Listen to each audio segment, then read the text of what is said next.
Federal Fag and Alex Reynolds Mystery Series Book 2. Author Fred Hunter. Publisher St. Martin's Press, New York, 1998. Narrator Eric Aust. For Raymond Dragon. Chapter 13. Mother joined us for breakfast the next morning, dressed in one of her trademark kimonos. It was like her to have packed a silk kimono, even though she was going off to play Los Angeles low life. I should say lower life, because Mother is quite a striking woman, and there's only so much she can do to hide that. And there's nothing she can do to hide her accent. She looked wonderful, standing on the balcony, leaning on the railing, and drinking in the morning haze as a waiter rolled in our breakfast. She was entirely in her element. We recounted the previous evening to her over croissants with jam and tea. "I'm not surprised at his attitude toward his work," she said after hearing our impressions of Sid. "I suppose the people who appear in these videos have to be a different sort. It's rather hard for me to understand them, but on the other hand, I guess it's all a matter of degree." "What do you mean?" I asked. She sighed. "Well, there's none of us without sin, as the saying goes. I just somehow feel better knowing that I've never committed any of my sins to tape." Both Peter and I laughed at this. There was something in what she said. "So what do we do now?" asked Mother, taking a sip of her tea. "Well, we've lost our government connection, if Nelson is to be believed." "I do wish you could keep the contempt out of your tone when you speak of him," said Mother. I cleared my throat, but didn't apologize. "I suppose we could track down others who've worked for Man O' Man Productions, but I don't see the point. The actors seem to just be something to be used by the company, so I think if we're going to get anywhere, we have to go to the source." "Derek Holmes," said Peter, nodding. "You mean you actually want to go and question him? What good would that do? Surely he's not going to tell you anything," said Mother. I smiled at her. "No, Mother. I think it's time we tried our hand at a little breaking and entering again." "What?" "Well, Holmes apparently films in his house, if Jeff Durkin was telling the truth, so we should probably start there." "We can't break into a Malibu home," said Mother with a look on her face that said she was trying to be aghast at the suggestion. It would have been more effective were it not for the fact that on our first case we'd broken into a hotel room. Of course, we'd been given a key to accomplish that one by a hotel employee who happened to be a friend of ours, but it was all still breaking and entering. Far from a foolish act, it had actually proven to be a wise one. "Why not?" "For one thing, I don't see what good it will do. Surely he wouldn't leave evidence that he murdered 2 people lying about." "Yeah, but he might leave some evidence that he is involved with the mob lying about, and that would be just as good. We might find something that Nelson and his people have been looking for. At least it would get Holmes put away." "I won't even bother arguing the legality of that," said Mother, with a sidelong glance at me. Then she went back to her argument. "For another thing, there'll probably be somebody there. How would we be sure that we could do it without being discovered? Lay in wait outside his house till we see him leave?" "I have a little idea about that." "What?" said Peter, narrowing his eyes at me. I laid my hand against his cheek. "Sweetheart, I think you want to be in pictures." "This is the worst ideal you've ever had," said Peter disconsolately as we climbed out of the car. We'd parked at the end of the street so that we could approach Holmes's house without being seen. "All we need you to do is keep whoever's home, if there is anyone home, busy for a few minutes while we look around. It'll be easy. After all, Holmes told you he was interested in having you in his videos." "Having me being the operative word?" "You'll be perfectly all right. We only want to look around for a few minutes." Peter stopped and defiantly put a hand on his hip, but he was smiling. "You know, it really gives me pause the way you offer me up like this, like some sort of human sacrifice." I curled my lip at him. "You're not in any danger, my dear. If memory serves, They can only sacrifice virgins. Not these people. We only need you to string them along for a little while.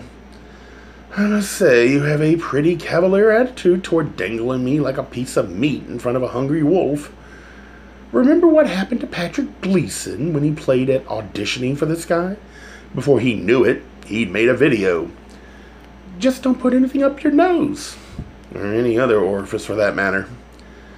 I don't think you comprehend the danger of being compromised you're putting me in, Peter said with the measured primness he'd learned from years of living with my mother. Oh, it won't come to that, said Mother, getting a little weary of this discussion as we approached our prey. If things start to get out of hand, I'll rescue you. Ow! Don't worry about it, she said, waving him off. Ow, said Peter, turning to me. Don't worry, she really does have a good idea, but it'll work better if you don't know about it. Cheer up, Lovey. He might not even be home. I couldn't help but notice that Mother's eyes were thinning and her step purposeful. I was reminded once again of how much our lives had changed in the past year or so, since we'd given up our placid former lives to become part-time agents. Mother is uniquely suited to our new line of business. Not everyone's parent is so exhilarated at the thought of breaking into a house. A tall wooden fence stood along the left of the house, so the deck and pool couldn't be seen from the street. A small walk of paving stones led to a gate in the fence. At first I thought that this was so the pool could be accessed without going through the house, but once we reached the gate, I realized it was meant only as an exit, since there was no handle on the outside.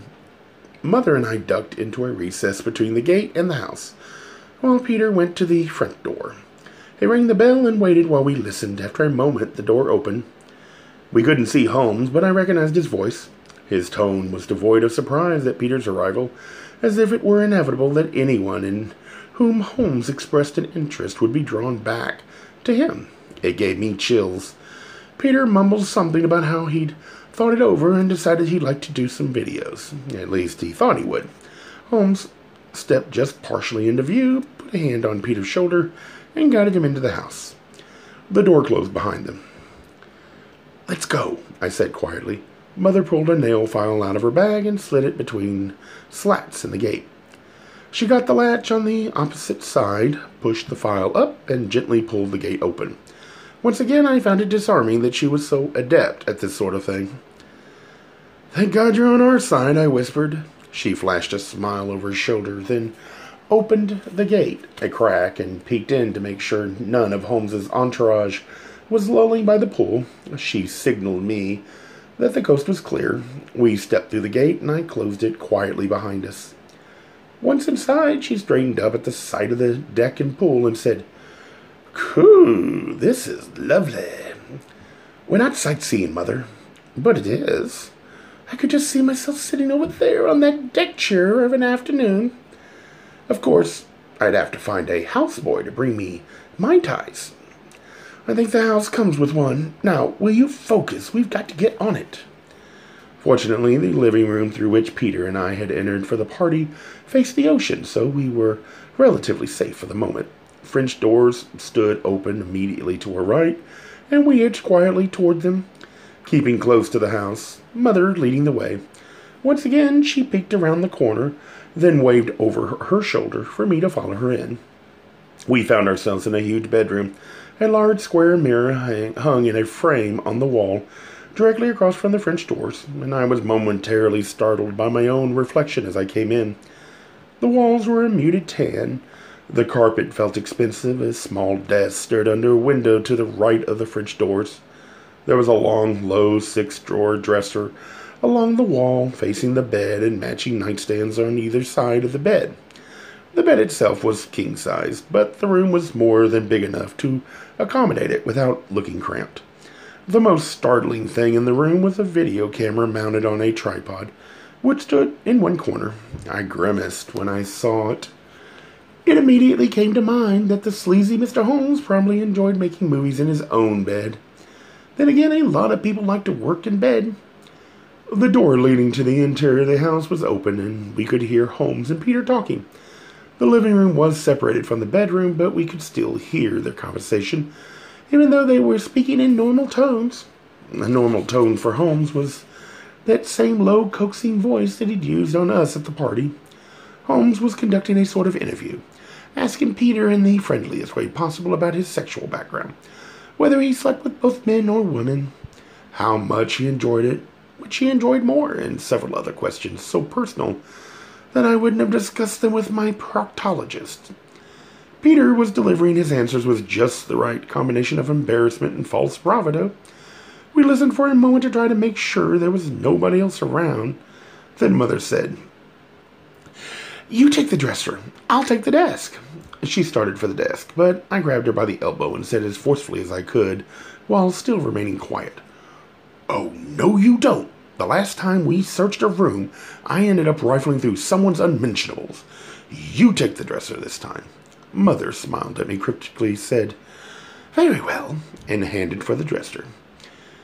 I went to the desk and opened each drawer in turn, finding absolutely nothing out of the ordinary.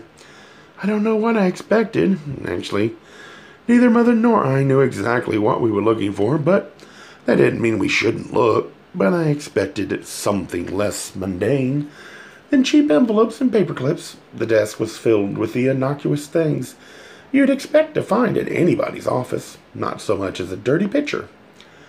As I worked on the desk, I glanced over to see what Mother was doing and was surprised to see her going through the dresser with such cool efficiency. It made me wonder if just maybe she'd been practicing over the years with my own dresser at home. That wasn't a comforting thought. She slipped her hands between stacks of underwear as clinically as if she were checking Holmes for a hernia. I closed the last desk drawer just as Mother was finishing with the dresser. She looked over at me and shrugged, and I returned the gesture. At that moment, we heard Holmes out in the living room laugh briefly and clap his hands together. The sound was so unexpected that we moved closer to the door and listened. Apparently, Peter had successfully passed the interview portion of the program. What Holmes said next threw me into a panic. "Okay, so if you're comfortable, I'd like you to take off your clothes slowly." "Now," said Peter. "Mm-hmm." "My God," I said to Mother, "we've got to get him out of there." "He's got lots of clothes. Let's finish the room." "No," I said, and for a moment I was afraid I'd said it too loudly. We listened for a moment, but all we heard was a shuffling, then Holmes saying, "That's right, just like that. Good upper body." "Hurry up," I said. The only thing left were the nightstands, each of which had only one drawer. I went to the one on the left of the bed. Mother went to the right. We glanced at each other, then slid the drawers open. In mine, there were two publications, a phone book on top of which lay an X-rated video catalog from a company called Admiral General Distributors. "Oh my God," said Mother in a breath. I slid my drawer shut and looked at her. Her face had completely drained of color. She was staring down at the contents of the drawer as if she discovered a tarantula. But I knew it couldn't be anything as innocent as that, or she would have just closed the drawer as it was. She seemed paralyzed. "What is it?" I said excitedly. She didn't speak or look up. She merely motioned for me to come over there. I crossed around the bed to her side and looked over her shoulder. There was a gun lying in the front of the drawer, but that wasn't what had made Mother exclaim. Beside the gun was a small leather folder about the size of a wallet. It looked faintly familiar. She reached down into the drawer, extracted it, and flipped it open. "What is that?" I said. She looked over her shoulder at me. The color had returned to her face, and she no longer looked shocked. She looked angry. "What do you think?" She held it up for me to see. Now I knew why she was angry. She closed it, replaced it, and quietly slid the door shut. I crossed back to the bedroom door just in time to hear Holmes say, "Turn your back to me while you take that off." "That's good. Now turn around." My stomach flipped at the thoughts of him looking at Peter. I said to Mother, "Go! We've got to get him out of there." She hurriedly slipped out through the French doors while I glued my ear to the goings-on in the living room. Holmes was making remarks about Peter's physique that made me want to strike him repeatedly about the head with a tire iron. I was all ready to curse my mother for taking so long, but reminded myself that she'd only left 2 seconds ago. Suddenly Holmes said, "All right, now, if you're still with me here, we can do a screen test. We'll have to go into my bedroom for that." At that, I almost froze, but I managed to thaw enough to slip out of the French doors before Holmes and Peter entered the hallway, from which they certainly would have been able to see me. I stayed just outside the doors, though for fear something would go wrong with Mother's plan. If it came to that, I was going to have to rush in, whatever it might do to our investigation, but frankly, after what we just learned, I would have liked to blow everything wide open then and there. I heard them come into the bedroom. There was a couple of minutes of silence while Holmes arranged the video camera at the foot of the bed. Then he said, "All right now, I want you to crouch on the bed, hands and knees leaning slightly backward." Fortunately, before Peter submitted to this further indignity, the doorbell rang. "Fuck," said Holmes loudly for a moment. I was really afraid that he was going to decide to just ignore the bell, but it continued to ring, accompanied by a pounding on the door. He finally said in a calmer tone, "I better get that. Just wait here a minute," I heard Peter say. "Shit." Then a commotion advanced from the living room to the bedroom. "Where is he?" yelled Mother at full tilt. "Where is my son?" Apparently she had reached the bedroom, because when she suddenly yelled, "Good God!" she was very near the French doors. "Lady, what the hell do you think you're doing?" said Holmes loudly, but his voice rang hollow. It sounded as if he was used to scenes. "Get up!" she roared, her voice heavy with scorn and indignation. "Get up and get out of here! To think I raised you and this is what you've come to! You're coming with me!" "Mother," Peter stammered uncertainly. We'd been right not to brief him about our plan beforehand. His shock and surprise were entirely believable. "Mother, how did you know I was here?" "Jamie told me," Mother exclaimed, and I wondered exactly when she pulled that name from. We'd never known anyone by that name. "Jamie," said Peter, his bewilderment sounding exactly right. "Yes, and you should be glad he did. We're getting out of here, and you—" Apparently she was turning on Holmes. "You should be ashamed of yourself. Pandering. Pandering! That's what you're doing. Pandering to the lowest common denominator. You should be more than ashamed of yourself. You should be in jail." "We weren't breaking the law here, lady. Behind closed doors and all that," Holmes replied with a weary tone that sounded curiously amused.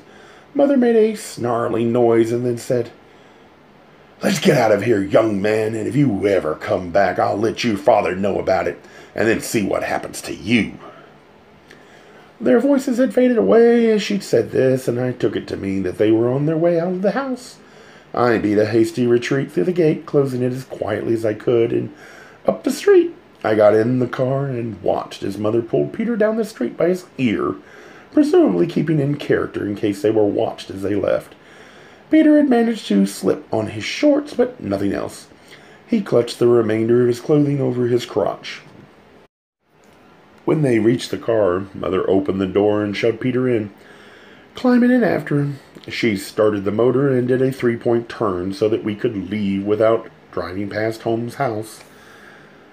"What I want to know," said Peter irritably as he struggled back into his clothes, "is why I always end up naked on these cases. First time out, it was those goddamn Russians. This time you watch a porno movie and I end up doing a striptease for that pervert." "My little Monahari," I said, tussling his hair. He bristled, so I knew he really was angry, not just playing. And he sure seemed to find the whole thing amusing, though I don't know why. He had this disgusting smile pasted on his face all the time. I felt like I was being toyed with. Trying to quell his anger, I said, "You didn't let him toy with you, did you?" "For God's sake, do you know how I felt stripping for that ape?" "Like you were serving your country," I replied, still trying to lighten the mood. He snorted at me. I knew he must feel humiliated, but it was important to keep in mind that it was for good cause, even if it wasn't exactly national security. "Next time I'm going to search the room, you're going to do the striptease." "Peter," Mother cut in, "you might take some time to realize it, but it really was for a good cause." This brought him up short a bit. He stopped fuming and looked at her. "Did you find something?" Mother glanced at me in the rearview mirror, and what we'd found in Holmes' room suddenly sprang back to my mind. Mother's expression matched exactly what I was feeling, extreme distaste. "What'd you find?" Peter prompted. "The last thing we were expecting," said Mother. "What?" Peter demanded, getting irritated with our hedging. "We found an ID," said Mother, a measure of bitterness in her tone. There was a slight pause, and Peter said, "An ID? What kind of ID?" "A little card in a leather case," Mother replied, curling her voice along with her lips. "A badge along with a picture ID card?" "What are you talking about?" I explained through clenched teeth. "It was an ID for a man named Scott Keller of the FBI. But the picture on the card was of your friend, the ape, Derek Holmes." "What?" "Yes, my darling husband," I said royally. "The mob behind Man O' Man Productions is our government." A Gay Mysteries audiobooks. I think it is easy to hate a label, but a face humanizes the word. So this effort is twofold: to offer comfort to those like myself that your world didn't end because you don't fit into the view of acceptable society on both sides, and in hopes of helping those with family that are LGBTQ, that it doesn't mean we are aliens from the child they once knew. Reassure them so they can maybe be supportive at the same time, being true to their values.